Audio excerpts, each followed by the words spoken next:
अनुपमा होश में आई, उसके बाद वनराज से मिली, घर पहुंची, क्या कुछ अपडेट्स हैं, चलिए आपको सब कुछ बताते हैं।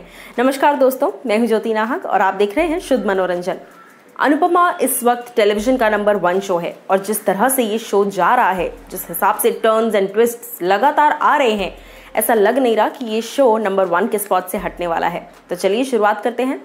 मैंने आपको बताया था किस तरीके से अनुपमा शो पर बहुत वक्त तक एक ऐसी फीलिंग थी कि अनुपमा उठेंगी नहीं उठेंगी, उठेंगी तो क्या रिएक्ट करेंगी। अनुपमा जब उठी, उन्होंने देखा आसपास, उसके बाद वो चिल्लाई वनराज पर, कहा कि तुम मेरी नज़रों से दूर हो जाओ।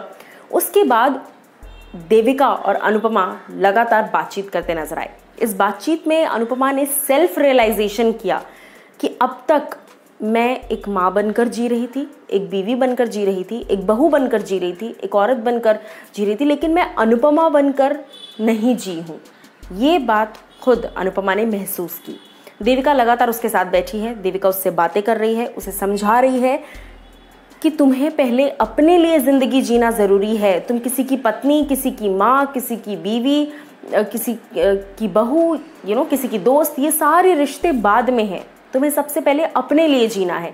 ये सारी बातें जो है देविका उन्हें समझा रही थी और अनुपमा ने कहा कि अब से मैं अपने लिए जीऊँगी। मैं बता दूंगी वनराज को कि मैं उनकी बीवी नहीं, मैं अनुपमा वनराज शाह नहीं, सिर्फ अनुपमा हूँ, मैं अनु हूँ। इस तरह की तमाम बातें कही और ये भी कहा अनुपमा ने कि एक पूरा सेगमेंट सिर्फ इस बात को डेडिकेटेड था कि किस तरीके से अनुपमा ने सेल्फ रियलाइजेशन किया है कि उन्होंने अपनी पूरी ज़िंदगी सिर्फ लोगों की सेवा करने में निकाल दी, लोगों की यानी अपनी फैमिली की सेवा करने में निकाल दी। जिस बात का अनु को इस वक्त पछतावा तो नहीं हो रहा, लेकिन कहीं ना कहीं एक बीवी होने के नाते उन्हें दर्द ज़रूर मिल रहा है, तकलीफ ज़रूर हो रही है कि मेरे प्यार में ऐसी क्या कमी रह गई थी कि वनराज मेरे नहीं हो पाए।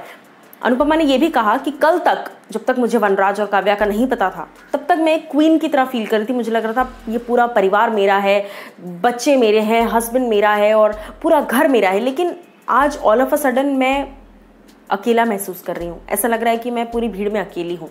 इस तरह की तमाम बातें अनुपमा करती हैं देविका के साथ। उसके बाद अनुपमा ये भी कहती हैं कि माता रानी ने मुझे, यानी कि देवी माँ ने मुझे एक साइट दे दी है, एक नज़रिया दिखा दिया है और कहा है कि इस रास्ते पे अब चलो।